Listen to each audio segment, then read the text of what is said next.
If the RBNZ was to cut more, how would that impact the inflation risk? So if the Reserve Bank's going to be cutting interest rates even further next year, I mean, the reason that we're doing that is because it's getting a little bit worried that the weakness in the economy is going to put a lot more downward pressure on inflation than what it's been anticipating.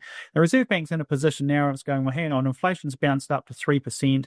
We're pretty confident that just, that the softness in the domestic economy over the last 18 months is going to contribute to just pulling inflation back to 2% and holding it there. So it's more been focused on what's going to get inflation down to 2%. If it starts getting worried that actually inflation can start dropping below 2%, and then you're in the bottom half of the Reserve Bank's target band, that's when it will start getting nervous about, well, look, is the risk of inflation ending up being lower than we would like, just growing enough that we think we need to cut rates further? So that would be the rationale for cutting rates. So if anything, we're in an environment where, the economy looks like it'll pick up, but it's gradual.